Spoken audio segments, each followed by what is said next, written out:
நாயம் ஸல்லல்லாஹு அலைஹி வஸல்லம் அவர்கள் சஹாபாக்கள் மத்தியிலே உட்கார்ந்திருக்கின்ற நேரத்தில் ஒரு மனிதர் நபிகள் நாயம் ஸல்லல்லாஹு அலைஹி வஸல்லம் அவர்களுக்கு ஒரு ஆடையை பரிசாக கொடுக்கிறார்கள், அன்பளிப்பாக கொடுக்கிறார்கள்.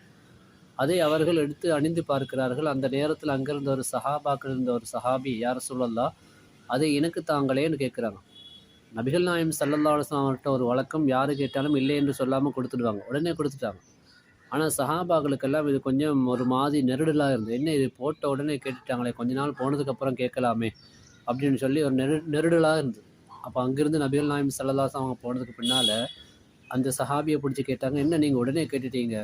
அந்த ஆடையை அணிந்ததை பார்த்தால் நபிகள் நாயம் ஸல்லல்லாஹு அலைஹி வஸல்லம் அவர்கள் மிகுந்த ஆர்வத்தோடு ஆசையோடு அணிந்ததை போன்று இருக்கிறது. நீங்கள் ஏன் உடனே கேட்டீங்க? கொஞ்ச நாள் கழித்து கேட்டிருக்கலாமே என்று கேட்ட பொழுது அந்த சஹாபி அவர்கள் சொன்னார்கள், நான் அதை நபிகள் நாயம் ஸல்லல்லாஹு அலைஹி வஸல்லம் உடம்பில் படுவதற்கு முன்னால், தொடுவதற்கு முன்னால் நான் அதை கேட்கவில்லை. அவர்களுடைய உடம்பை தொட்டதுக்கு பின்னால் தான் நான் கேட்டேன். ஏன் தெரியுமா? நான் ஜனாசாவாகிட்டால், நான் மௌத்தாகி போய்விட்டால் என்னுடைய ஜனாசாவை அந்த ஆடையில் தான் கஃன் செய்ய வேண்டும். அப்படி செய்தால் என்னை கபரு ஒன்றும் செய்யாது, கபருடைய வேதனை என்னை தீண்டாது என்று சொன்னார்கள்.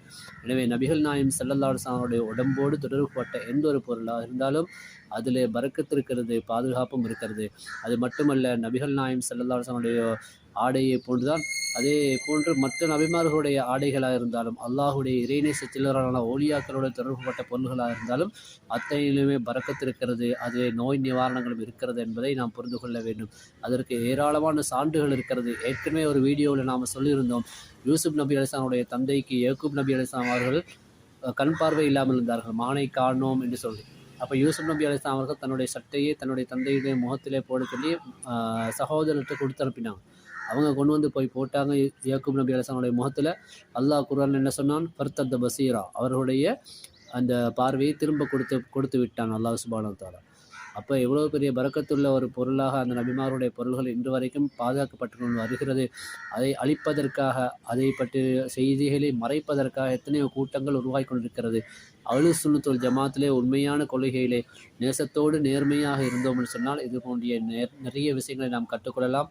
அது போன்ற பொருள்களை கூட கண்ணால் பார்க்கக்கூடிய பாக்கியம் நம்ம எல்லோருக்கும் கிடைக்கும். எல்லாம் வல்ல அல்லாஹ் சுப்ஹானஹு வ தஆலா அந்த பாக்கியத்தை எங்களுக்கும் உங்களுக்கும் தருவானாக. அஸ்ஸலாமு அலைக்கும் வரஹ்மத்துல்லாஹி வபரகாத்துஹு.